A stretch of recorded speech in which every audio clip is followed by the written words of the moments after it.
அதனால என்னடா இவன் இப்படி டாக்டரையும் நர்ஸையும் ஹாஸ்பிட்டலையும் இந்த மாதிரி தப்பு தப்பாக சொல்கிறானே அப்படின்னு சொல்லி நீங்கள் நினைக்காதீங்க.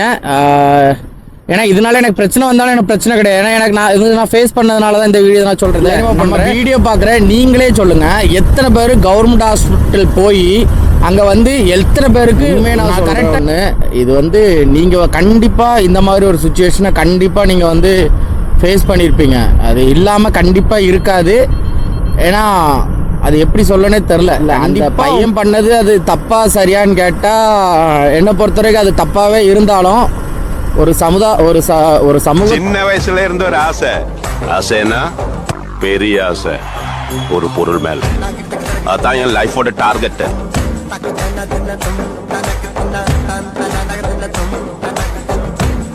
வீடியோட ஸ்டார்டிங்லேயே சொல்லிடுறேன், நான் வந்து நிறைய நல்ல டாக்டர்ஸ் இருக்காங்க, அதுமாதிரி நிறைய நல்ல நர்ஸ் இருக்காங்க, நல்ல ஹாஸ்பிட்டல்ஸ் இருக்குது. பட் இந்த வீடியோவில் வந்து நான் சொல்கிறது கண்டிப்பாக உங்கள் லைஃப்பில் நடந்திருக்கும். ஸோ எங்கேயாவது ஒரு இடத்துல நீங்கள் பார்த்துருப்பீங்க, இல்லை உங்கள் ஃப்ரெண்ட்ஸ் யாராவது உங்கள்கிட்ட சொல்லியிருப்பாங்க. ஸோ அதோட மிரர் தான் பார்த்திங்கன்னா ஸோ எனக்கு நடந்ததை எனக்கு நடந்தது நான் கண்ணால் பார்த்ததை இந்த வீடியோவில் நான் சொல்லியிருக்கேன். ஸோ யாரையா ஹெல்ப் பண்ணியிருந்தேன்னா தயவுசெய்து மன்னிச்சிருங்க. ஸோ இந்த வீடியோ பார்த்துட்டாவது கொஞ்சமாவது நீங்களும் புரிஞ்சுங்க. ஸோ இந்த மாதிரி தான் இருக்கும் கவர்மெண்ட் ஹாஸ்பிட்டலில். ஸோ கவர்மெண்ட்டோ ப்ரைவேட்டோ அவங்களோட வார்த்தைகள்லாம் இப்படி தான் இருக்குன்னு சொல்லி அனுபவப்பட்டவங்க கமெண்ட் பாக்ஸில் கமெண்ட் பண்ணுங்கள், தெரிஞ்சுக்கலாம். Hello guys, welcome back to our channel. நான் உங்கள் ரைடர் சூர்யா. ஸோ ஆர்டரே பாருங்கள், இப்போ தான் ஸ்டார்ட் பண்ண ரைடு. ஆர்டரு மடியில் தூக்கி வச்சுட்டு போகிற அளவுக்கு ஆகிட்டு, பெரிய ஆர்டருங்க. இது வேறு இந்த கம்பி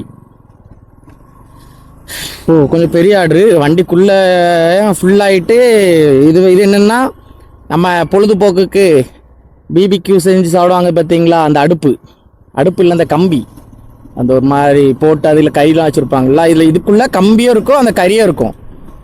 கீழே ஒரு தட்டு மேலே ஒரு தட்டு இடையில கறி இருக்கும். அதில் ஹீட் பண்ணிவிட்டு அந்த கம்பிக்கு மேலே வந்து சிக்கன் வைக்கிறது, பீஃப் வைக்கிறதோ எதுனாலும் அதுதான் உள்ளே இருக்கு. இப்போ எல்லாமே ஃப்ரெஷ் மீட் வந்து கொண்டு போயிட்டுருக்கேன் கஸ்டமருக்கு. இந்த மாதிரி தான் இருந்தேன் ஒரு 2 நாளாக. பார்த்தீங்கன்னா மனசே சரியில்லை. நம்மளுக்கு சும்மா இருக்க டைமில் என்ன பண்ணுவோம்னா நம்ம வந்து ஃபேஸ்புக்கோ இல்லை இன்ஸ்டாகிராமோ வந்து ஸ்க்ரோல் பண்ணிகிட்டே இருப்போம். அப்போ நான் வந்து பார்த்தீங்கன்னா நம்மளோட வாட்ஸ்அப் சேட் போர்ட்டில் வந்து பார்த்தீங்கன்னா சன் டிவியோட அந்த பேஜையும் பார்த்தீங்கன்னா ப்ராட்காஸ்ட் சேனலையும் பார்த்தீங்கன்னா நம்ம ஃபாலோ பண்ணி வச்சுருக்கோம். அப்போது அந்த சன் டிவியோட ப்ராட்காஸ்ட்டில் பார்த்தீங்கன்னா தொடர்ந்து 2-3 நியூஸ் பார்த்தேன். என்னென்னா ஒரு அப்பாவி அது என்னென்னா 2-3 டைட்டில் போட்டிருந்தாங்க. அப்பாவி டாக்டரை 21 இடமா 12 இடமா ஏதோ ஒரு இடத்தில் கத்தியால் குற்றிய கொடூரன், அந்த மாதிரி ஒரு இது பார்த்தேன். டாக்டரோட ஃபோட்டோவை சைடில் போட்டிருக்காங்க, இவரோட ஃபோட்டோ கொஞ்சம் மங்களாக காமிச்சிருந்து. இன்னொரு இதில் வந்து தவறு மருத்துவருக்கே இதே தமிழ்நாட்டில் மருத்துவருக்கு இந்த கதியா அப்படிலாம் சொல்லி டைட்டில்ஸ் நிறைய பார்த்தேன். சரி, அப்போ நான் நினச்சேன் மேபி நார்மலாக நம்ம ஊரில் டாக்டர்ஸ்னாலே தப்பான ஊசியை போட்டு ஏதாவது ஒன்று நடக்கிறது தானே எப்போவுமே அப்படின்னு நினச்சிட்டு நானும் விட்டுட்டேன். ஏன்னா நான் பார்த்த வரைக்கும் நம்ம ஊரில் இருக்கும் நான் நிறைய நியூஸ் பார்த்தது வரைக்குமே டாக்டர் வந்து வலது சைடில் பண்ண வேண்டிய ஆப்ரேஷனை இடது சைடில் பண்ணிட்டாரு. அதுலனா இந்த மாதிரி உள்ள பேஷண்ட்டை சேர்க்க மாட்டேன்னாரு, செத்து போயிட்டாங்க பேஷண்ட்டு. அதே மாதிரி பார்த்தீங்கன்னா ப்ரெக்னென்ட் லேடி இருந்தாங்க, அவங்கள அட்டன் பண்ணுறதுக்கு எந்த ஒரு டாக்டர் நர்ஸும் இல்லை. அந்த லேடியே வந்து பிரசவம் பார்த்துட்டாங்க. அந்த மாதிரிலாம் நான் நிறைய நியூஸ் நம்ம ஊரில் இருக்கும்போது பார்த்துருக்கேன். நானும் அப்படி நினச்சிட்டு இதை ஸ்க்ரோல் பண்ணி விட்டுட்டேன் இந்த நியூஸை. நம்மளுக்கு அது பெருசாக இன்ட்ரெஸ்ட் இல்லை. பட் அப்புறம் நான் ஃபேஸ்புக்கில் போனோடனே இந்த கூகுள் இருக்கிறதுல பெரிய பெரிய சிக்கலான கூகுள் தான் நம்ம யூஸ் பண்ணுறதுலாம். நம்ம எந்த வீடியோ அதிகமாக பார்க்குறோமோ அதே ரிலேட்டடான வீடியோஸ் நிறைய கொண்டு வந்து தந்துடுவான். அப்போ நான் ஃபேஸ்புக்கில் ஸ்க்ரோல் பண்ணுறேன், தாய்க்காக கொலைகாரனாக மாறிய இளம் வாலிபன் அப்படின்னு சொல்லி ஒரு தம்ப்லைன். எனக்கு அதுவும் ஒரே மயிலாக இருந்துச்சு. அதில் வந்து டாக்டர் தப்பே பண்ணல, டாக்டர் நல்லவருங்கிற மாதிரி போர்ட்ரேட் பண்ணியிருந்து. இதில் இன்னொரு யூடியூப் சேனல் தான், அது ஒரு நல்ல பிரபலமான ஒரு யூடியூப் சேனல் போட்டிருந்தோன்னா அப்போ எங்கே இந்த மாதிரி மாறுதுன்னு சொல்லி அந்த வீடியோவாக சர்ச் பண்ணி பார்த்துக்கிட்டு இருந்தேன். அப்போ வந்து பார்த்தேன், அதில் யார் மேலே தப்புன்னா அது எல்லாருக்குமே தெரியும். என்னதான் நடந்தாலுமே நம்ம வந்து வன்முறையை கையில் எடுத்துக்கூடாது அப்படின்னு சொல்கிற ஒரு நாட்டில் தான் நம்ம இருக்கோம். அப்படிங்கும்போது அவன் அந்த பையன் வெட்டினதுனால அவன் மேலே தான் தப்புங்கிற மாதிரி போர்ட்ரேட் ஆகிரும். சரிங்களா? அதனால் அது ஓகே, அது ஒரு ஓரமாக விட்டுருவோமே. இந்த வீடியோவில் நம்ம வந்துச்சு கேட்க போகிறது என் மனசுக்குள்ளே. ஏன்னா நான் வந்து போன வருஷம் 2023 நவம்பர் ஒரு 10-20 டேஸ் பார்த்தீங்கன்னா நான் வந்து ஒரு ஹாஸ்பிட்டலில் நான் ஸ்டே பண்ணியிருந்தேன். நம்ம வீடியோஸ் பார்த்துட்டு இருந்தவங்களுக்கு தெரிஞ்சிருக்கோம், தொடர்ந்து பார்த்துட்டு இருந்தவங்களுக்கு தெரிஞ்சிருக்கோம். போன வருஷம் 2023 நவம்பரில் வந்து பார்த்தீங்கன்னா எங்கள் தாத்தாவை நாங்கள் வந்து ஹாஸ்பிட்டலில் சேர்த்துருந்தோம். அவங்களுக்கு உடம்பு சரியில்லை அப்படிங்கிறது. அப்புறம் தாத்தா இறந்துட்டாங்க, அது நிறைய பேருக்கு தெரியும். நம்ம மொட்டைலாம் போட்டிருந்தோம், நம்ம வீடியோஸ் போடுற கொஞ்சம் லேட் ஆச்சு. அதுக்கப்புறம் தான் நம்ம பைக் மிஸ் ஆயிடுச்சு. ஸோ இந்த மாதிரிலாம் இருந்துச்சு அந்த டைமில். அப்போ நாங்கள் தாத்தாவை பார்த்தீங்கன்னா நார்மலான ஒரு ஃபீவருக்குன்னு சொல்லி, ஐ மீன் தாத்தாவுக்கு வந்து பார்த்தீங்கன்னா அந்த இருமல், அதிகமாக இருமல் இருக்கும், நெஞ்சில் கொஞ்சம் சளி இருந்துச்சு அப்படின்னு சொல்லி இருந்தாங்க. ஸோ வருஷத்தில் எல்லா நாளும் எல்லா மாதமும் நல்லாயிருக்கும். இந்த நவம்பர், அக்டோபர், டிசம்பர் அந்த சம்திங்கில் கொஞ்சம் ரைனி சீசன் ஆயிருமா, அப்போ கூட கொஞ்சம் எஃபெக்ட் இருக்கும். அப்படிங்கும்போது நாங்கள் வந்து எங்கள் ஊரில் உள்ள ப்ரைவேட் ஹாஸ்பிட்டலில் நிறைய செக் பண்ணி பார்த்தோம். அப்போ தாத்தாவோட ஃப்ரெண்டு, ஐ மீன் ரிலேட்டிவ் தான் அவர் டாக்டர். அவர் சொன்னார், ப்ரைவேட் ஹாஸ்பிட்டலில் பார்த்தீங்கன்னா ரொம்ப செலவாகும், ஸோ கவர்மெண்ட் ஹாஸ்பிட்டல் போங்க, உடனே கிளியர் ஆயிரும், அந்த பிரச்சனை கிளியர் ஆயிரும் அப்படின்னாங்க. அப்போ அப்படி சொல்லிட்டாங்க. ப்ரைவேட் ஹாஸ்பிட்டலில் எப்போவுமே கொஞ்சம் லைட்டாக மரியாதை இருக்குங்க. ஏன்னா நம்ம பே பண்ணி நம்ம மருத்துவம் வாங்கிக்கிடுறோம், சரிங்களா? ஓசியில் பண்ணல எங்கேயுமே. இந்த வீடியோவில் நான் ஃபஸ்ட்டே சொல்லிக்கிடுறேன், இதில் நிறைய அன்னை தெரேசாவோ 5 ரூபா டாக்டரோ நல்ல டாக்டர்ஸ் என்னல இங்கே வந்துட்டு எங்கே போகிறா ஊசு பையனை கீங்க வந்ததே தப்பு. முதல்ல செவத்தை இவன்ல வேற நம்மளை டென்ஷன் ஏற்றி விட்டு போயிடுறாங்க. அப்போ இதில் வந்து நிறைய அன்னை தெரேசா நர்ஸ்லாம் இருக்கீங்க, நான் ஒத்துக்கிடுறேன். நிறைய நல்ல பேர் இருக்கீங்க, அதுமாதிரி நல்ல டாக்டர்ஸ் நிறைய பேர் இருக்கீங்க, எனக்கு தெரியும். பட் நான் பார்த்த டாக்டர்ஸை தான் இந்த வீடியோவில் சொல்கிறேன், சரிங்களா? நான் பார்த்த டாக்டர்ஸ். ஏன்னா நம்ம பார்க்காம இவங்க கெட்டவங்க இவங்க நல்லவங்கன்னு சொல்ல முடியாது. பட் ப்ரைவேட் ஹாஸ்பிட்டலில் வந்து அன்னை தெரேசாலாம் இருப்பாங்களான்னு கேட்டால் எனக்கு தெரியாது. ஏன்னா நம்ம பே பண்ணுறனால அங்கே நம்மளுக்கு மரியாதை கிடைக்கும், கொஞ்சோண்டு மரியாதை கிடைக்கும். அப்போ எங்கள் தாத்தாவை பார்த்தீங்கன்னா திருநெல்வேலியில் ஒரு பெரிய ஒரு ப்ரைவேட் ஹாஸ்பிட்டலில் வச்சுருந்தோம். அது ஒரு பெரிய ஒரு ப்ரைவேட் ஹாஸ்பிட்டல், சரிங்களா? அப்படி ஒரு ஹாஸ்பிட்டல் வச்சுருந்தோம். அங்கே எங்களுக்கு வந்து மரியாதை பயங்கரமாக இருந்து. எங்கள் தாத்தா ஒரு பேஷண்ட்டு தான், பட் இருந்தாலும் அங்கே எங்களுக்கு மரியாதை நல்லா இருந்து. பில்லும் அதுக்கேற்றால இருந்துச்சு, சரிங்களா? நாங்கள் தாத்தா ரிட்டன் எல்லா ஸ்கேனிங்லாம் முடிஞ்சு கூட்டு வரும்போது பில்லும் அதுக்கேற்றால இருந்துச்சு. மரியாதை எவ்வளோ வேணுமோ அதுக்கேற்றால காசும் செலவு பண்ணோங்கிறது அன்னைக்கு. ஏன்னா நான் அது வரைக்கும் நான் ஹாஸ்பிட்டல் பக்கத்தில் நான் பெருசாக போனதே கிடையாது. ஏன்னா அதான் ரொம்ப முக்கியம். இந்த வீடியோ கண்டிப்பாக நிறைய பேருக்கு போர் அடிக்கலாம், பட் என்னைய மாதிரி உங்கள் லைஃப்பில் நீங்கள் அனுபவப்பட்டிருப்பீங்க. ஸோ அனுபவப்பட்டிருந்தீங்கன்னா கமெண்ட் பாக்ஸில் சொல்லுங்கள், நிறைய பேருக்கு தெரியும். ஏன்னா நான் ஏதோ வேண்டாம் சும்மா ஒரு கண்டென்ட்டுக்காக பண்ணுறேங்கிற மாதிரி இருக்கும். அப்போ எங்கள் தாத்தாக்கு வந்து நாங்கள் ப்ரைவேட் ஹாஸ்பிட்டலில் பார்த்தோம், பயங்கர மரியாதை, காசு அந்தளவுக்கு செலவாச்சு. மரியாதை எந்த அளவுக்கு வேணுமோ அந்தளவுக்கு காசு செலவாகும்னு அந்த இடத்துல நான் கற்றுக்கிட்டேன், சரிங்களா? அதுக்கப்புறம் பார்த்தீங்கன்னா நாங்கள் ஒரு ப்ரைவேட் ஆஸ்பத்திரி, கவர்மெண்ட் ஆஸ்பத்திரி போனோம். திருநெல்வேலியில் ஒரு பெரிய கவர்மெண்ட் ஆஸ்பத்திரி தான். அப்போ நிறைய தெரிஞ்சிருக்கோம். ஒரே ஒரு கவர்மெண்ட் ஆஸ்பத்திரி தான் இருக்குது திருநெல்வேலியில். அங்கே நாங்கள் போயிருக்கோம். முதல் நாள் நான் போல் எங்கள் தாத்தா, எங்கள் பாட்டி, எங்கள் தம்பி 3 பேர் போயிருந்தாங்க.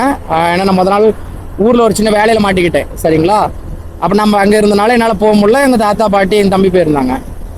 முதல் நாள் வந்து பார்த்தீங்கன்னா அந்த பெட்டு கிடைக்கும் பார்த்தீங்களா, நம்ம பெட் எடுப்போம்ல, நம்ம போயிட்டு அட்மிட் ஆகணுன்றவாங்க.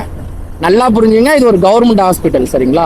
கவர்மெண்ட் ஹாஸ்பிட்டல்னாலே நம்ம அங்கே வந்து பெருசாக செலவு பண்ணாண்டான்னு தான் அர்த்தம். உண்மையாகவே எல்லாமே ஃப்ரீ ட்ரீட்மெண்ட்டாக தான் இருக்கும். அந்த ஸ்டே பண்ணுறதுக்குலாம் நம்ம காசு கொடுக்கணும்லாம் அவசியம் கிடையாது. ஏன்னா அது வந்து கவர்மெண்ட் இதுபடி அது இலவசமாக கொடுக்கணுங்கிறது தான். அப்போ இந்த முதல் நாள் அந்த பெட் எடுக்கிற ஒரு கதை இருக்குது பார்த்தீங்களா, அதுக்கே வந்து பார்த்தீங்கன்னா எங்கள் வீட்டில் ஏன்னா தம்பி போயிருந்தோன்னா தம்பி கொஞ்சம் லைட்டாக கோவப்படுற ஆள்.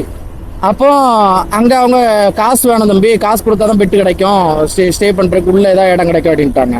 இவன் கொஞ்சம் கோவக்காரன், டக்குனு திட்டான், இது என்ன கவர்மெண்ட் ஹாஸ்பிட்டல் தானே, ப்ரைவேட் ஹாஸ்பிட்டலாக நாங்கள் எதுக்கு காசு தரணும் அப்படி இப்படின்னோன்னா அந்த நர்ஸு அங்கே ஒரு அந்த வார்டெலாம் க்ளீன் பண்ணுற ஒரு லேடி இருப்பாங்கள்ல, அவங்க வந்து ரொம்ப ஒரு மாதிரி எல்லாம் இங்கே வைக்க முடியாது, நீங்கள் வெளியே உங்களுக்கு வெளியே போடுறேன்னு அப்படின்னு சொல்லி ரொம்ப இதாகிட்டு வெளியே வைங்க, வெளியே உங்களுக்கு கட்டில் போடுறாங்க, நீங்கள் வெளியே இருக்கிற மாதிரி அந்த மாதிரிலாம் பெரிய பிரச்சனை ஆகிட்டு.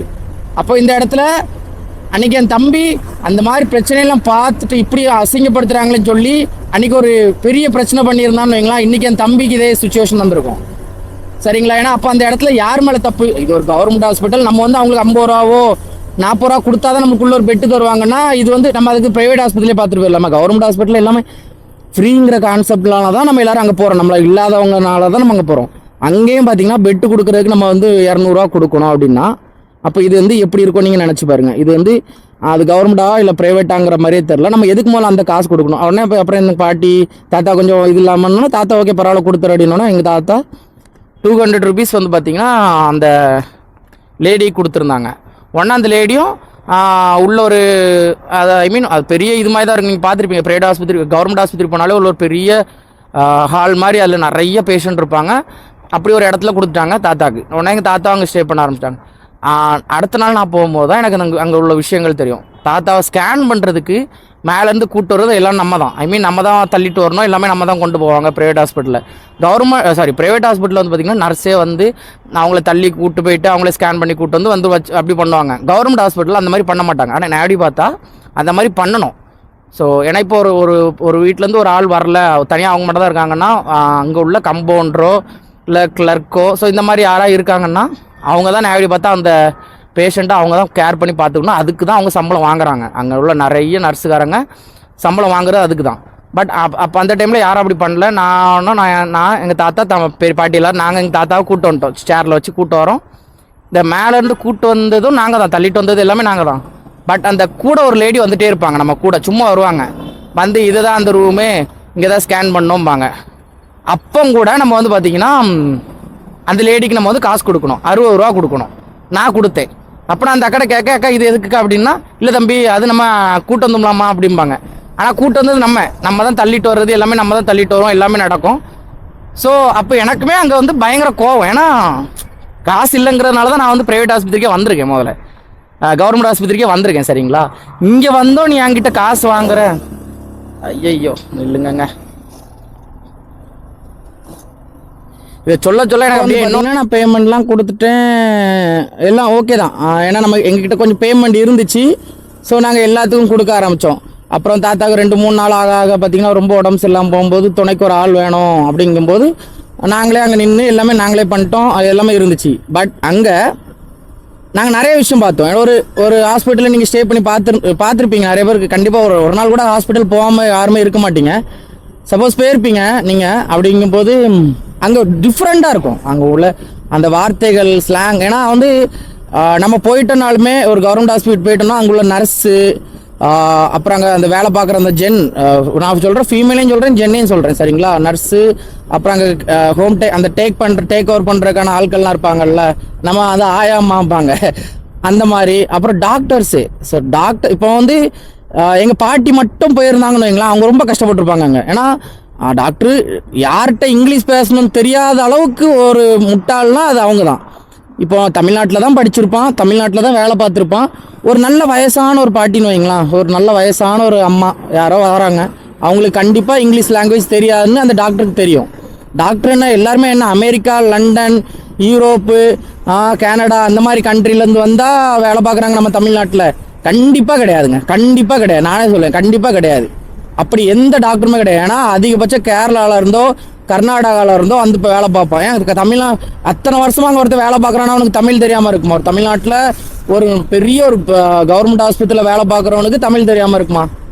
அப்படி தெரியலன்னா பேஷண்ட் எப்படி சொல்கிறத அவன் புரிஞ்சுப்பான். முதல்ல இப்போ பேஷண்ட்டு எனக்கு ஐயா எனக்கு வயிற்றால போதியா அப்படின்னு சொல்லுவான். இப்போ டாக்டருக்கு அவன் சொன்னதே புரியாமல் அவன் வேறு ஏதோ ஒரு மாத்திரை கொடுக்கலாம்ல. ஸோ அப்போ அவனுக்கு கண்டிப்பாக அந்த லாங்குவேஜ் தெரிஞ்சிருக்கணும். அப்படிங்கும்போது அங்கே நிறையா இருக்கும். ஏன்னா டாக்டர்லாம் பேசும்போது பேஷண்ட்டையோ இல்லை பேஷண்ட்டு கூட இருக்க அட்டர்னர்கிட்டையோ பேசும்போது அப்படியே இங்கிலீஷில் யார்கிட்ட அவனோட பவரை காமிக்கணும், யார்கிட்ட அவன் பேசணும். நம்ம ஊரில் ஒன்று உண்டு, இப்போ அந்த இது தெரியாதவங்க கிட்ட போய் பேசும்போது அறிவில்லாதவங்க கிட்ட நம்ம அறிவாளி மாதிரி பேசுறது மூலம் பெரிய தப்பும்பாங்க. நம்ம என்ன பேசுகிறோமோ அது அவனுக்கு புரியலங்கும்போது நம்ம அவன்கிட்ட பேசிய வேஸ்ட்டு. மணிக்கணக்காக பேசுவான் இங்கிலீஷில், அது இதுமா அப்படி வாச்சா ஊச்சாம்மா. ஆனால் அந்த பொம்பளைக்கு அது எதுவுமே தெரிஞ்சிருக்காது. அப்படி நான் நிறைய பார்த்தேன். அந்த டாக்டர் வந்து ஏதாவது சொல்லிட்டு போயிடுவார், அந்த அம்மா என்கிட்ட வந்து கேட்கும், ஐயா இது என்னதுயா கொஞ்சம் பார்த்து பாருங்க அப்படிம்பாங்க. அப்போ நான் சொல்லுவேன், அம்மா எங்களுக்கே தெரியாது. ஏன்னா அது டாக்டரோட கையெழுத்து சும்மா டாக்டருக்கே எழுது, அவர் எழுதின பிறகு அவருக்கே அது தெரியாது. இன்னி வரைக்குமே மெடிக்கல் ஷாப்பில் குருட்டாம்போக்கில் தான் எடுத்து கொடுக்குறதா நான் நினச்சிட்டு இருக்கேன். உண்மையாகவே எங்கள் ஊர்லலாம் டாக்டர் போடும்போது முதல் எழுத்து மட்டும் தான் தெரியும், அந்த எம்ஓ ஏஓ பிஓன்னு மட்டும் தான் தெரியும். அதுக்கப்புறம் ஒரு 2-3 லைன் போகும் பாருங்க. ஸோ இங்கே இந்த சின்ன பிள்ளைகள் கையில் இது எரேசரையோ இல்லை இந்த கிரையான்ஸே கொடுத்தா ஒரு மாதிரி வலிக்கிட்டு போகும் தெரியுமா எழுத்து, அந்த மாதிரி இருக்கும். அப்போ அந்த லேடி வந்து என்கிட்ட கேட்காங்க, ஒரு அம்மா தான் அது ஒரு வயசு இருக்கும், 45-46 வயசுக்கு மேலே இருக்கும். அந்த அம்மா என்கிட்ட வந்து கேட்கு, ஐயா இப்படி ஏதோ சொன்னாங்கய்யா ரொம்ப அப்போ எனக்கு தெரியலமா நீங்கள் நர்ஸ்கிட்ட கேளுங்கன்னாச்சு. அப்போ அந்த ஹாஸ்பிட்டலில் உள்ள நர்ஸு அந்த நர்ஸ்கிட்ட போய் கேட்குறாங்க, அந்த அம்மா கேட்குது. அப்போ அந்த நர்ஸ் சொல்லுது, ஏமா இதெல்லாம் டாக்டர் இருக்கும்போது கேட்க மாட்டியாமா, ஏமா ஏன்ட்டு வந்து கேட்குறேன்ட்டு அந்த லேடிகிட்ட எரிஞ்சு விழுறாங்க அந்த நர்ஸு. நம்ம கொஞ்சம் அந்த ஒரு மாதிரி ஒரு கம்யூனிஸ்ட் மாதிரின்னு வைங்களேன், தப்பு நடக்கும்போது நம்மளுக்கு அது கோவம் வராது. எனக்குலாம் அப்படிதான். ஏன்னா எங்கேயாவது தப்பு நடக்குதுன்னா எனக்கு அது ஒரு மாதிரி பார்த்தோன்னே ஒரு மாதிரி இருக்கும். ஆனால் நம்ம அப்படி ஒரு நாட்டில் இல்லை, நம்ம டக்குன்னு ரியாக்ஷன் பண்ணுற அளவுக்கு நம்ம ஒரு நாட்டில் இல்லைன்னு எனக்கு தெரியும். சரிங்களா, நம்ம ரியாக்ஷன் பண்ணி நம்ம கை வச்ச உடனே அங்கே சொல்லிடுவோம் செவிலியரை தாக்கிய மது போதையில் தாக்கியதுன்றான்ல. ஆனால் நம்மளுக்கு குடிக்கிற பழக்கமே கிடையாது, நம்மளுக்கு தான் தெரியும். அப்படிங்கும்போது அந்த அம்மா கேட்டோன்னா அந்த நர்ஸ் ரொம்ப எரிஞ்சு விழுது. இருக்கலே ரொம்ப ஒரு அமைதியாக ரொம்ப ஒரு சாஃப்டாக ஹேண்டில் பண்ண வேண்டியது நர்ஸ் தாங்க. ஏன்னா ஒரு பேஷண்ட் எப்படி வராங்க எப்படி இருப்பாங்க எதுவுமே தெரியாது. ஆனால் அவங்கக்கிட்ட எரிஞ்சு விழுந்துட்டு அந்த நர்ஸ் எரிஞ்சு விழுந்துட்டாங்க. அப்போ நான் சொல்கிறேன், பாட்டி இந்த மாதிரி ஒன்டெனிக்காக எரிஞ்சு விழுந்துச்சுன்னா என்கிட்ட நீ சொல்லு, நான் பார்த்துக்கிறேன் அப்படின்ட்டு எங்கள் பாட்டிகிட்ட நான் சொல்கிறேன். ஏன்னா எங்கள் பாட்டியுமே அதே மாதிரி தான் 2ஆம் கிளாஸோ 3ஆம் கிளாஸோ படிச்சிருந்துருக்காங்க, அவ்வளோதான். அப்புறம் எங்கள் பாட்டிகிட்ட தான் சொல்கிறேன், பாட்டி உங்ககிட்ட இந்த பொம்பளை நாங்கள் இல்லாத போது இந்த மாதிரி எரிஞ்சு விழுந்துச்சுன்னா சொல்லு, பிரச்சனை பண்ணிடலாம் அப்படின்னு நான் சொல்கிறேன். ஏன்னா அப்போ நம்மக்கிட்ட இந்த சேனல் யூடியூப்லாம் இருந்தனால எனக்கு அப்படி ஒரு தைரியம் இருந்துச்சு. ஆனால் அந்த பொம்பளை அப்புறம் சொல்லுது, அம்மா எனக்கு வாசிக்க தெரியாமா, டாக்டர் இங்கிலீஷில் பேச அது நீ டாக்டரை கேட்க மாட்டியம்மா அப்படி இப்படின்னு அந்த பொம்பளை எரிஞ்சுட்டு பாட்டு போயிட்டா. அந்த பொம்பளை கடைசி வரைக்கும் அது அந்த பேப்பரில் இருந்தது என்ன கதை எதுவுமே சொல்லலை. கடைசியில் நாங்கள் தாத்தாலாம் சாப்பிட்டுட்டு நாங்களும் ஒரு 3 மணி போல் உட்காந்துருக்கோம். பயங்கரமாக ஒரு சத்தம் என்னன்னா அந்த டாக்டர் கத்துறாரு, அந்த பொம்பளைட்ட அந்த வயசான பொம்பளைட்ட கத்துறாரு.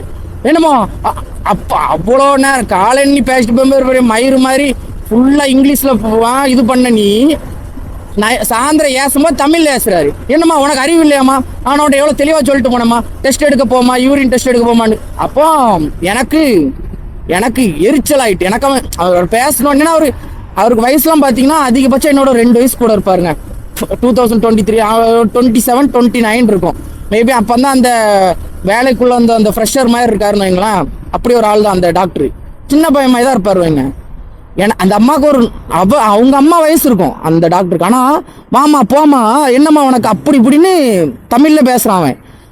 எனக்கு அப்போ நாங்கள் பாட்டிகிட்ட சொல்கிறேன், பாட்டி உங்ககிட்ட இந்த மாதிரிலாம் எவனா நின்னானா சொல்லிடு, அப்படியே வீடியோ எடுத்து போட்டு வேலையை காலி பண்ணிடுவோம் அப்படி இப்படின்னு எங்கள் பாட்டிகிட்ட ஒரு மாதிரி தெனாவட்டா திமுறா சொல்லிட்டேன். ஏன்னா அது நான் பார்க்கும்போது எனக்கு கோவங்க. அந்த இடத்துல நான் எங்கள் பாட்டிக்கெலாம் இந்த மாதிரி நடந்துருதுன்னா நான் சீரியஸாக சொல்கிறேன், அந்த இடத்துல அவனை நான் அடிச்சிருப்பேன். இல்லை இன்னைக்கு இப்போ நம்ம பிரபலமாக பேசுகிறீங்க தெரியுமா, டாக்டரை வெட்டிட்டான்னு. கண்டிப்பாக அன்னைக்கு அந்த சூழ்நிலையில் எங்கள் பாட்டிக்கிட்ட அவன் பேசியிருந்தானா நான் கண்டிப்பாக வெட்டியிருப்பேன் அவனை. ஏன்னா அவங்களோட ஸ்பீச் எல்லாம் அப்படி தான் இருக்கும். இந்த நர்ஸோட அதேமாரி ஒரு எங்கள் தாத்தாவுக்கு ஒரு 4 பேட்டு தள்ளி ஒரு ஆளுக்கு ஃபுட் பாய்சன் நினைக்கிறேன். ஐ மீன் வயிறு ரொம்ப ஊதிருச்சு, அவர் சாப்பிட்ட எதுவும் சரியில்லாமல் ஊதிருச்சு. அப்போ அவர் அதிகமாக அவருக்கு மோஷன் போயிட்டே இருக்குது. இப்போ நீங்கள் வேலை பார்க்குறீங்க, உங்களுக்கு சம்பளம். அப்போ ஒரு நர்ஸ் வந்து அதை க்ளீன் பண்ணுறாங்க. ஒரு நர்ஸ் க்ளீன் பண்ணலாங்க, ஒரு 2-3 நர்ஸ் வந்து க்ளீன் பண்ணுறாங்க. அது ஒரு ஆள் பண்ண வேண்டிய வேலை, சரிங்களா, க்ளீன் பண்ணுறாங்க. அப்போது அந்த அந்த அந்த அண்ணனா அந்த அந்த ஆளுக்கு ஒரு 50 வயசு இருக்கும். அவரை பார்த்துக்கிட்டதுக்கு ஒரு 2 பாட்டி மாதிரி இருக்காங்க. அந்த பாட்டிமா சொல்லுதுமா எப்போ போகுதுன்னு எங்களுக்கு தெரிலம்மா அப்படி இப்படின்னு சொல்லுது. இந்த பொம்பளையில் அந்த பாட்டிட்ட இந்த மாதிரி என்ன இருக்கா பண்ணிட்டுனா உங்களை புதுக்கி வெளியே போட்டுருவாங்க கட்டிலோட, நீங்கள் வெளியே இருந்துங்க பாத்ரூம் பக்கத்தில் ஐ மீன் அந்த வராண்டால பாத்ரூம் 2 லைன் இருக்குது, அது பக்கத்தில் உங்களுக்கு நாங்கள் பெட் போட்டு தந்துடுறோம் அப்படின்னு அந்த நர்ஸ் பொம்பளை அந்த பாட்டிகிட்ட கத்துது. என்னம்மா அடிக்கடி க்ளீன் பண்ண வேண்டிய இருக்குது, நிப்பாட்ட வைங்கம்மா அப்படின்ட்டு நிப்பாட்ட சொல்லுங்கம்மா அப்படின்ட்டு இந்த நர்ஸ் வந்து அந்த லேடிட்டு பாட்டிகிட்ட சொல்லுது. அப்போ அந்த பாட்டிக்கு என்ன செய்ய தெரியுங்க, எப்படிங்க நிப்பாட்ட சொல்ல முடியும், அது நிற்க மாட்டேங்குன்னு சொல்லி தானே ஆஸ்பத்திரிக்கே வராங்க. அப்போ உங்களுக்கு அதிகமாக பாத்ரூம் போகிறதுக்கும் அவர் என்ன பண்ண முடியும், அந்த பாட்டி என்ன பண்ணுவோம். அந்த மாதிரி இவங்க நர்ஸோட ஸ்லாங்கும் சரி டாக்டரோட ஸ்லாங்கும் சரி வேற மாதிரி இருக்கும். இது அப்போ நான் வந்து அப்புறம் எங்கள் தாத்தாவுக்கு வந்து பார்த்தீங்கன்னா கொஞ்சம் ஹை ஆயிடுச்சு, அந்த மூச்சு விடுறது கொஞ்சம் பிரச்சனை அதிகமாகிட்டுனா 2-3 நாள் கழிச்சு ரொம்ப ஹை ஆகிட்டு. அப்போ நான் போயிட்டு அந்த டாக்டர்கிட்ட போய் நான் பேசுகிறேன். அந்த டாக்டர் என்கிட்ட இங்கிலீஷில் பேசினார். அப்போ நானும் எனக்கு தெரிஞ்ச ஒரு இங்கிலீஷில் அரைக்குறை இங்கிலீஷில் அப்போ நான் பேசிட்டு அவர் ஒரே வார்த்தை கேட்குறேன். அப்போ நான் சொல்கிறேன், சார் எனக்கு வந்து இங்கிலீஷ் தெரியுது சரிங்களா, உங்களுக்கு தமிழ் தெரியுது, இது எங்கள் பாட்டிட்டு நீங்கள் எப்படி பேசு. ஏன்னா எனக்கு இந்த 2 நாளும் அந்த அங்கே நடந்ததெல்லாம் எனக்கு கோவத்தில் மண்டைக்குள்ளே வச்சுட்டே இருக்கேன். ஏன்னா அந்த ஆஸ்பத்திரியில நான் இருக்கேன், நைட்டு யாராவது ஒரு ஆள் இறந்துடுறாங்க, எங்கள் தாத்தா பக்கத்தில் உள்ள பெட்டுக்காரங்களாம் இறந்து போகிறாங்கன்னு நான் பார்த்துட்டு இருக்கேன் சரிங்களா. ஆனால் இதில் நான் வந்து யாரையுமே எல்லாத்தையுமே குறை சொல்கிறேன்னா இல்லைங்க, அங்கே உண்மையாக சொல்கிறேன். ட்ரைனிங்க்கு வராங்க சரிங்களா, இந்த கவர்மெண்ட் ஹாஸ்பிட்டலுக்கு ட்ரைனிங்க்கு பொண்ணுங்க டாக்டர்ஸ் வராங்க, தங்கங்க உண்மையாக தங்கம் அவங்கெல்லாம். ஆனால் அதுக்கப்புறம் தான் அவங்களோட கேரக்டர் மாறிடுதுன்னு நினைக்கிறேன். மேபி எல்லாமே முடிஞ்சு இந்த ட்ரைனிங்லாம் முடிஞ்சு அந்த சீட்டில் போய் உட்காடுறாங்க பார்த்தீங்களா, டாக்டருங்கிற ஒரு சீட்டில் போய் உட்கார்ந்த உடனே அவங்களோட கேரக்டர் மேபி மாறிடும்னு நினைக்கிறேன். அதான் சொல்லுவாங்கல்ல, சின்ன வயசுல நான் இலவசமா எல்லாருக்கும் மருத்துவம் பார்க்கணும்னு சொல்லி நான் டாக்டரா மாறுறேன்பாங்க. ஆனா அது அப்படியே போக போக அந்த மாதிரி இருக்குமான்னு கேட்டா இருக்காதும்பாங்க. ஏன்னா அதுக்கப்புறம் அந்த காசு தேவைப்படுறதுனால அது எல்லாமே வியாபாரமா மாறிடும்பாங்க. சரிங்களா? ஏன்னா அந்த அளவுக்கு நாங்கள் பார்த்துட்டோம். ஏன்னா டெய்லி ஒரு சாவு நடக்குங்க. நான் டெய்லி ஒன்றும் இல்லை, ஒரு மணி நேரத்துக்கு ஒரு ஒன்று பார்த்துருவோம், அழுவாங்க, ஒப்பாரி வைப்பாங்கன்னா அது கஷ்டமா தான் இருக்கும். ஏன்னா நம்ம ஒரு ஆள் பிறந்துட்டோம்னா இறக்குறதுக்கு ஒரு நாள் இருக்கு. அது எனக்கு அங்கே வச்சு தான் தெரியும். ஏன்னா நான்லாம் நினைச்சேன் காசு இருக்கு, நம்ம தாத்தாவை எப்படி காப்பாத்திடலாம். ஏன்னா இருந்துச்சு, எங்ககிட்ட காசு இருந்துச்சு, எப்படியோ பிழைக்க வைக்க முடியும்னு சொல்லி எத்தனாலும் பண்ணிடலாம். ஏன்னா காசு இருக்கு, எப்படியும் காப்பாத்திடுவாங்கன்னு நினைச்சோம். ஆனா அப்பதான் தெரிஞ்சிச்சு நம்மளே மீறி ஒரு சக்தி இருக்கு. எவ்வளவு காசு இருந்தாலும் ஒண்ணும் பண்ண முடியாது, போனோன்னு முடிவாயிட்டுனா போய் தான் ஆவாங்க அப்படின்னு தெரிஞ்சிச்சு. பட் அந்த அப்படி ஒரு சுச்சுவேஷன்ல இருக்கவங்க கிட்ட எரிஞ்சு விழும் போது அவங்களோட அந்த மனநிலை எப்படி இருக்கும்னா இப்படிதான் இருக்கும். அரக்கம் வெளியே வரதான் செய்வான். எல்லாருமே என்னதான் படிச்சு என்னதான் இதா இருந்தாலும், நீங்க எவ்வளவு பொசிஷன்ல இருந்தாலும் சரிங்களா, நீங்க எவ்வளவு பணம் வச்சுங்க, எவ்வளவு பணம் வச்சிருந்தாலும் உங்களுக்கு உண்மையா உங்களுக்கு பிடிச்ச ஒரு ஆளை நீங்க அவர் இறந்துருவாங்கப்பா, இப்ப இறந்துருவாரு, தூக்கி வெளியே போடுங்க, வெளியே உட்கார வைங்க அப்படின்னு சொல்லும் போது நீங்க என்னதான் படிச்சிருந்தாலும் உங்களுக்குள்ள இருக்க அரக்கம் வெளியே வரதான் செய்வோம். ஏன்னா அங்க நான் பார்த்தது, ஏன்னா எனக்கு மோஸ்ட்லி கோவமே வராது. ஏன்னா நம்மளுக்கு பிரச்சனை வந்தா மட்டும் தான். இப்போ நம்மளுக்கு ஏதாவது ஒரு தப்பா தோணுதுன்னா கோவம் வரும்போது தவிர சும்மாலாம் கோவம் வராது. அப்படிங்கிற எனக்கே வந்து பார்த்தீங்கன்னா அன்றைக்கி அங்கே அவ்வளோ கோவம். நான் எங்கள் பாட்டிகிட்ட சொல்ல தான் சரி, பாட்டி வாங்கிட்டு இப்படியா எவ்வளோ இதேமாதிரி நர்ஸ் எவ்வளோது டாக்டர் எவனா இந்த மாதிரி வந்துட்டு ஏதாவது பேசினானா சொல்லி ஒன்றும் பிரச்சனை இல்லை, வீடியோ எடுத்து நம்ம இது பண்ணலாம், பிரச்சனை பண்ணிடலாம். ஏன்னா ஒரு வயசானவங்ககிட்ட எப்படி பேசணுன்னே உங்களை கற்றுக்க தரல போல ஹாஸ்பிட்டலில். நீ இத்தனை 5 வருஷம் படித்தேங்க, 5 வருஷம் நீ என்ன கிழிச்சனே தெரியல. ஏன்னா ஒரு உடம்பு சரியில்லாதவங்க பொறுமையாக தான் பேசுவாங்க, மெல்ல பேசுவாங்க. ஏமா நீ பேசுகிற புரியலம்மா, சத்தமாக பேசுமான்னா அவனுக்கு பேச முடியலங்கிறதான் ஆஸ்பத்திரிக்கே வந்திருக்கான். நீ அவங்கிட்ட போயிட்டு சத்தமாக பேசுமா அப்படின்னா அது அந்த மாதிரி நிறைய நடந்திருக்குங்க. நான் என்னோட லைஃப்பில் நான் உண்மையை சொல்கிறேன், எனக்கு நான் பெருசாக ஹாஸ்பிட்டல் பக்கமே போக மாட்டேன். பட் அந்த ஒரு 10 நாள் நான் ஹாஸ்பிட்டலில் இருக்கும்போது தான் எனக்கே தெரியும் இவ்வளோ பிரச்சனை இருக்குது. ஏன்னா அவ்வளோ மோசமாக பேசுவாங்க. ஏமா மாமா இங்கே வாமா, சும்மா போட்டு அழுதுட்டு ஏங்க ஒரு ஆள் இறந்துருக்காங்கங்க, அவங்க வீட்டில் உள்ளவங்களோ யாரோ ஒரு ஆள் இறந்துருக்காங்கன்னா அவங்களுக்கு கஷ்டமாக தான் இருக்கும், அவங்க அழதான் செய்வாங்க. அம்மா அழுத வெளியே தூக்கி போட்டுருமா, அந்த உடலை சொல்றாங்க, அந்த பாடியை சொல்றாங்க வெளியே தூக்கி போட்டுருமா. எந்த வெளியும் சொல்ல அந்த டாக்டர் தப்பா ஊசி போட்டாரு, அதனாலதான் இப்படி ஆச்சு, அதனாலதான் அவன் குத்துனான், அந்த மாதிரிலாம் எதுவுமே சொல்லுங்க. யாரு முன்னாடி இப்போ நம்ம வீடியோ பார்க்குற சாரி நான் உங்ககிட்டே தான் கேட்குறேன், உங்க கண்ணு முன்னால உங்க அம்மாவை பத்தி யாராவது தப்பா சொன்னாலோ இல்லை உங்க அம்மாவை பத்தி ஏதாவது ஒன்று சொன்னாலும் உங்களுக்கு கோவம் வருமா வராதா? வரும்னா சொல்லுங்க, கமெண்ட் பாக்ஸில் சொல்லுங்க. ஏன்னா இது எனக்கு மட்டும்தான் இந்த மாதிரி இருக்குன்னு இந்த வீடியோ பார்க்குறவங்க நினைப்பான், என்னடா உனக்கு மட்டும் தான் அப்படி ஃபீல் இருக்குன்னு நிறைய பேர் நினைப்பான். சரிங்களா, இந்த வீடியோ எவ்வளோ வியூ போதோ எனக்கெல்லாம் முக்கியம் இல்லைங்க, உங்களுக்கு தோணுமா தோணாதான். அப்போது இந்த டாக்டர் அந்த பையனோட மென்டாலிட்டியில் இருக்கும்போது அந்த பையனோட மைண்ட் செட்டில் இல்லைங்க, நீங்கள் நம்ம மைண்ட் செட்டில் இருங்க, உங்களோட மைண்ட் செட்டில் இருங்க. உங்களுக்கு இந்த மாதிரி ஒரு பிரச்சனை நடக்கு, அப்போது உங்களுக்குள்ளே இருக்க அந்த அரக்கம் வெளியே வருவானா வரமாட்டானாங்க? கண்டிப்பாக வருவான், என்னை பொறுத்தவரைக்கும் கண்டிப்பாக வருவான். சரிங்களா? ஏன்னா நானே கண்டிப்பாக இது எனக்கு இதே மாதிரி நடந்துச்சோ இல்லையோ, நான் இருக்கும்போது ஐ மீன் எங்கள் தாத்தாவை நாங்கள் ஹாஸ்பிட்டலில் வைக்கும்போது இந்த மாதிரி சுச்சுவேஷனை அன்னைக்கு அந்த ஹாஸ்பிட்டல் நடந்துருதுன்னா கண்டிப்பாக இந்நேரத்துக்கு நான் தான் உள்ளே இருந்திருப்பேன். ஏன்னா அது அவ்வளோந்தாங்க, அப்படிதான் வரும். ஏன்னா நீங்கள் நினைப்பீங்க டாக்டர்லாம் ரொம்ப நல்லவங்க, டாக்டர்லாம் நான் நல்லவங்க இல்லைன்னே சொல்லலைங்க, டாக்டர்லாம் நல்லவங்க தான். சரிங்களா? யாருக்குன்னா பணம் இருக்கவங்களுக்கு தான் நல்லவங்க.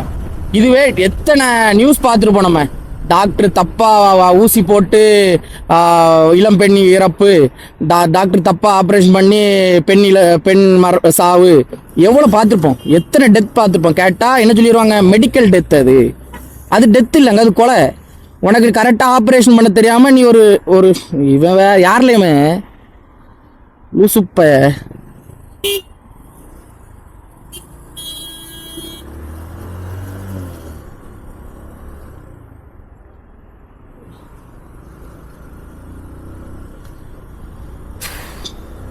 ஸோ எத்தனை நியூஸ் நம்மளே வாழ சூப்பர்லாமா பங்கு இல்லை. நம்ம வீடியோ பார்க்குற நீங்களே சொல்லுங்கள், எத்தனை பேர் கவர்மெண்ட் ஹாஸ்பிட்டல் போய் அங்கே எத்தனை பேருக்கு நான் கரெக்டாக ட்ரீட்மெண்ட் எடுத்ததும் இல்லாமல் அவங்கள ஒழுங்காக மரியாதை கொடுத்து எங்கே ட்ரீட்மெண்ட் எடுத்திருக்காங்கன்னு யாராவது ஒரு ஆளாவது இந்த இதில் சொல்லுங்கள், கமெண்ட் பாக்ஸில் சொல்லுங்கள். ஏன்னா அப்படி நடந்திருக்கவே செய்யாதுங்க. சரிங்களா? நடந்திருக்கவே செய்யாது. எந்த ஹாஸ்பிட்டல் போனாலும் நம்மளுக்கு அங்கே ஒரு மரியாதை இல்லாமல் தான் இருக்கும். சரிங்களா? அவங்க பேசுறது, நர்ஸ் பேசுறது, டாக்டர் பேசுறதுலாம் நம்மளை வெறுப்பேற்ற தான் செய்யும். இரிட்டேட் பண்ண தான் செய்யும், கோவம் உண்டாக்க தான் செய்யும். யாருக்கும் அப்படின்னா இல்லவே இல்லை ப்ரோ. நான்லாம் கவர்மெண்ட் ஹாஸ்பிட்டல் போனேன் ப்ரோ, என்னால் தங்க தட்டில் வச்சு தாங்குற மாதிரி தாங்கினாங்க ப்ரோ. அந்த அளவுக்கு பொறுமையாக சொன்னாங்க ப்ரோ. இந்த மாத்திரை வாங்குங்க, இந்த டெஸ்ட் வாங்குங்க, இந்த டெஸ்ட்டுக்கு போங்கன்னு எனக்கெல்லாம் தெளிவாக சொல்லி என்னை பொறுமையாக அனுப்பிவிட்டாங்க ப்ரோன்னு யாரா ஒரு ஆள் கமெண்ட் பாக்ஸில் சொல்லுங்கள். அப்படிப்பட்ட ஹாஸ்பிட்டல் எங்கே இருக்குது சொல்லுங்கள். கண்டிப்பாங்க அந்த ஹாஸ்பிட்டலுக்கு நானே போகிறேன். ஏன்னா அப்படி கிடையாது, அப்படி கிடையவே கிடையாதுங்க. நீங்கள் நம்ம வீடியோ பார்க்குற எல்லாருக்குமே தெரியும், கவர்மெண்ட் ஆஸ்பத்திரி போகிறீங்கன்னா காசு இருந்தீங்கன்னா பொழைச்சிங்க. இப்போ அதான் எங்கள் ஊரில் எங்கள் பாட்டிமா எங்கள் பாட்டி எங்கள் பக்கத்து வீட்டில் எல்லாரும் கவர்மெண்ட் ஆஸ்பத்திரியாக போகிற கொண்டுருவான்லு, காசு இருந்தால் தான் அங்கேயும் காப்பாற்றுவான்லும்பாங்க. அதுதான் உண்மை. இன்ஸ்டாகிராமில் ஒரு வீடியோ போட்டிருக்கு, அந்த சினிமா துறைகளையும் சரி எல்லா வீடியோலையும் சரி டாக்டர்னாலே கெட்டவங்க, ஹாஸ்பிட்டல்னாலே இதுதான் ஏமாத்துறது தான், ஹாஸ்பிட்டல்னாலே கொண்டுருவாங்க, ஹாஸ்பிட்டல்னாலே காசு பிடுங்க தான் செய்வாங்கன்னு சொல்லி இந்த மாதிரி ஃபேக்கான வீடியோஸ்லாம் நீங்கள் பரப்புறனால தான், ஐ மீன் சினிமா ஃபீல்டே அவங்க தப்பாக சொல்கிறாங்க. இந்த மாதிரி பண்ணுறனால தான் எங்களுக்குலாம் பாதுகாப்பு இல்லை, எங்களுக்கு அதனால தான் இந்த மாதிரி பிரச்சனை இருக்குன்னு அந்த அக்கா சொல்லுது. நான் அந்த அக்கா சொன்னதை பார்த்தீங்கன்னா முழுமையாக வந்து பார்த்தீங்கன்னா தப்புன்னு தான் சொல்கிறேன். எந்த ஹாஸ்பிட்டல்லையாவது சரிங்க இப்போ காசு இல்லாதவங்க ஒன்றும் பிரச்சனை இல்லைங்க, உங்களை நான் ட்ரீட்மெண்ட் எடுக்கிறேன்னு சொல்லி எந்த ஹாஸ்பிட்டலாவது பண்ணியிருக்குன்னு சொல்லுங்கள். அதே மாதிரி எந்த டாக்டராவது உங்ககிட்ட வர்ற பேஷண்ட்டை ஒரு தடவையாவது கோவப்படாமல் நான் கோவப்பட்டதே கிடையாதுங்கன்னு எந்த டாக்டராக சொல்லுவாங்களா? அப்படி கிடையாதுங்க. எல்லா டாக்டர் கேட்டால் சொல்லுவாங்க ஒர்க் ப்ரெஷர்ம்பாங்க. சரி, ஒர்க் ப்ரெஷர் தான், ஒரு நாளைக்கு 100 பேஷண்ட்டை பார்க்கணும் அப்படிங்கும்போது ஒர்க் ப்ரெஷர் தான். தேவையில்லாத விஷயத்துக்கெல்லாம் நீங்கள் ஸ்ட்ரைக் பண்ணி எங்களுக்கு வந்து சேலரி இன்க்ரிமெண்ட் பண்ணணும், எங்களுக்கு வந்து அப்படி பண்ணணும் இப்படி பண்ணணும்னு சொல்கிற நீங்கள், எப்போ எங்களுக்கு ஒர்க் ப்ரெஷர் அதிகமாக இருக்குது, இன்னும் கொஞ்சம் நர்ஸை வந்து நீங்கள் வந்து வேலைக்கு எடுங்க அப்படிங்கும்போது இன்னும் கொஞ்சம் இப்போ 100 பேர் பார்க்க வேண்டிய இடத்துல இன்னும் 2 நர்ஸ் நீங்கள் வேலைக்கு ஜாயின் பண்ணும்போது எங்களுக்கு வேலை இன்னும் கொஞ்சம் கம்மியாகும், எங்களுக்கு 50 பேருக்கு ஒரு நர்ஸுங்கிற மாதிரி ஆயிரும். அப்படிங்கும்போது எங்களுக்கு ஸ்ட்ரெஸ் குறைன்னு சொல்லி என்னைக்கா போராடி இருக்கீங்களா? ஏன் அந்த மாதிரி பண்ணீங்கன்னா எவ்வளோ நர்ஸோ இல்லை எவ்வளோ டாக்டர்ஸ்க்கோ வேலை கிடைக்கும். அப்படி நீங்கள் பண்ண மாட்டீங்க. உங்களுக்கு வேலையும் பங்கு போட்டக்கூடாது, சம்பளத்தையும் பங்கு போட்டக்கூடாது. ஆனால் ஸ்ட்ரெஸ் அதிகமாக இருந்தால் அந்த கோவத்தை நீங்கள் வந்து உங்ககிட்ட வர்ற அந்த பேஷண்ட்டையோ இல்லை பேஷண்ட் கூட வர அந்த அட்டெண்டர்கிட்டையோ நீங்கள் காமிக்கும் போது இந்த மாதிரி தான் பிரச்சனை ஆகும். சரிங்களா? உங்கள் ஸ்ட்ரெஸ்ஸுக்கு தான் நீங்கள் சம்பளம் வாங்கிடுறீங்க. உங்களுக்கு நீங்கள் சும்மா ஒன்றும் ஹாஸ்பிட்டலில் நீங்கள் வேலை பார்க்கல. சரிங்களா? இதில் யாருமே அன்னை தெரேசா கிடையாது சும்மா வேலை பார்த்து இது பண்ணுறதுக்கு. நான் கன்ஃபார்ம் பண்ணுறேன், இது வந்து எந்த ஒரு மோட்டிவ்லையும் இல்லை எந்த ஒரு விஷயத்துலையும் நடக்கலை. சரிங்களா? அந்த பையனுக்குள்ளே இருந்த அந்த கோவம், அந்த பையனுக்குள்ள கோவத்தை உண்டாக்குனது பார்த்தீங்கன்னா நான் சொல்கிறேன் கண்டிப்பாக அந்த ஹாஸ்பிட்டல் தாங்க, கண்டிப்பாக அந்த ஹாஸ்பிட்டல் தான். அதனால தான் அவனுக்குள்ள அந்த ஒரு கோவம், அந்த ஒரு இது. ஸோ அந்த மாதிரி நடந்துருச்சு. பட் தப்பு பண்ணவங்களுக்கு என்றைக்குமே தண்டனை கொடுக்கணும், நான் இல்லைன்னு சொல்ல. பட் அந்த டாக்டருக்குமே அந்த தண்டனை கொடுக்கணும். சரிங்களா? ஏன்னா அந்த பையன் சைடில் போய் இப்போ வரைக்குமே எந்த ஒரு ப்ரெஸ் மீடியாவிலையும் சரி இது பண்ணல. சும்மா அவங்க அம்மா கிட்ட கேட்குறீங்க, நிறைய பேர் பண்ணுறீங்க, நல்லது தான், நான் தப்பு சொல்லலைன்னு. அப்படின்னா தான் அந்த பையனோட உண்மையான குணம் என்னன்னு தெரியுது. அந்த பையனுக்கு இன்னி வரைக்கும் பார்த்தீங்கன்னா அந்த மாதிரி எந்த ஒரு பழக்கம். அதனால என்னடா இவன் இப்படி டாக்டரையும் நர்ஸையும் ஹாஸ்பிட்டலையும் இந்த மாதிரி தப்பாக சொல்கிறானே அப்படின்னு சொல்லி நீங்கள் நினைக்காதீங்க. ஏன்னா இதனால எனக்கு பிரச்சனை வந்தாலும் எனக்கு பிரச்சனை கிடையாது. ஏன்னா எனக்கு நான் ஃபேஸ் பண்ணதுனால தான் இந்த வீடியோ நான் சொல்கிறேன், தைரியமாக பண்ணுறேன். என்னால் தைரியமாக காமிக்கவும் முடியும், அதுதான் நான் சொல்கிறேன். அதனால தான் இந்த வீடியோ நான் தைரியமாக எடுத்து அப்லோட் பண்ணணும் அப்படின்னு சொல்லி நான் அப்லோட் பண்ணுறேன். ஏன்னா என்னால் முடியும். நான் இப்போ என் மேலே யாராவது அஃபென்ஸ் பண்ணுறாங்க, என் மேலே யாராவது பிரச்சனை பண்ணுறாங்கன்னா அவங்களையும் கையோட கூட்டுட்டு ஏதாவது ஒரு கவர்மெண்ட் ஹாஸ்பிட்டல் போயிட்டு அங்கே நான் காமிச்சே கொடுத்துருவேன். எந்த மாதிரி நடக்கப்பா கொஞ்ச நேரம் இருப்பா, ஜென்ரல் வார்டில் நில்லு, கொஞ்ச நேரம் நில்லு, இங்கே ஏதாவது ஒரு டாக்டரோ இல்லை நர்ஸோ ஏதாவது ஒரு பேஷண்ட்டை கோவப்படாமலையோ கத்தாமலையோ எரிஞ்சு விழாமலையோ இருக்காங்க நீ பாரு. அப்படி யாருமே இல்லை, நீ ஒரு நாள் ஃபுல்லாக நீ நில்லு. அப்படி யாருமே இல்லையா, நீ என் மேலே என்ன கவர்மெண்ட் ரூல்ஸ் படி நீ என் மேலே என்ன கேஸ்னாலும் போட்டுக்கோ. அப்படி இருந்துட்டாங்கன்னா உன்னால் என்ன பண்ண முடியும், நான் ஓப்பன் ஸ்டேட்மெண்ட்டே கொடுப்பேங்க. ஏன்னா அப்படி ஒன்று தமிழ்நாட்டில் இல்லை எந்த ஹாஸ்பிட்டல்லையும் இந்தியாவில் பண்ண முடியாது. ஏன்னா கண்டிப்பாக நர்ஸுனா திட்ட தான் செய்வாங்க, டாக்டர்னா கத்த சேவை தான் செய்வாங்க. என்னதான் டாக்டர் உயிரை காப்பாற்றினாலும் அதை எரிஞ்சு விழாமல் எந்த டாக்டரும் பண்ண முடியாதுங்க. எங்க படிப்பறிவு இல்லாத ஒரு ஆள்கிட்ட போயிட்டு நீ 3 மணி நேரம் இங்கிலீஷ் பேசி என்ன பிரயோஜனம் கேட்க, அம்மா அந்த ஸ்கேனட் இந்த ஸ்கேனட் அங்கே போ இங்கே போங்க, அது ஓகே. நீ ஃபுல்லாக இங்கிலீஷில் பேசினா அந்த பொம்பளைக்கு என்ன தெரியும், ஒன்றுமே தெரியாது. அது ஆமாங்க. இன்னி வரைக்கும் நம்ம தமிழ்நாட்டில் எவ்வளோ டாக்டர் பண்ண தப்பு, ஐ மீன் டாக்டர் தப்பாக இன்ஜெக்ஷன் போட்டு, டாக்டர் தப்பாக ஆப்ரேஷன் பண்ணி, டாக்டர் அட்டன் பண்ணாமல் பேஷண்ட் இறந்து போனவங்க எவ்வளோ பேர் இருப்பாங்க. ஸோ எவ்வளோ கேஸ் ஆகிருக்கும். ஏதாவது ஒரு நாளுக்கு மேலே அந்த கேஸை பற்றி பேசியிருக்கீங்களா? யாராவது பேசியிருப்பாங்களா? பட் இன்னைக்கு எப்போவுமே அதில் ஒரு நியூஸ் போட்டிருக்கான், இதுவரை நடக்காத ஒன்று இந்த ஆட்சியில் நடந்து விட்டது. பட்டப்பகலில் ஆஸ்பத்திரிக்குள் சென்ற டாக்டரை குத்தி கொலை செய்ய முயன்ற அப்படின்னு போட்டிருக்கான்.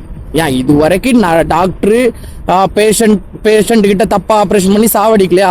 ஸோ அந்த மாதிரி நியூஸ்லாம் ஏன் எதுக்கு ஒரு நாளைக்கு மேலே நியூஸில் வரலன்னா அந்த ஹாஸ்பிட்டலோட பேருன்னு சொல்லி அந்த ஹாஸ்பிட்டல்லேருந்து பேமெண்ட் போகும். இல்லாமலாம் இருக்குமாங்க எங்க?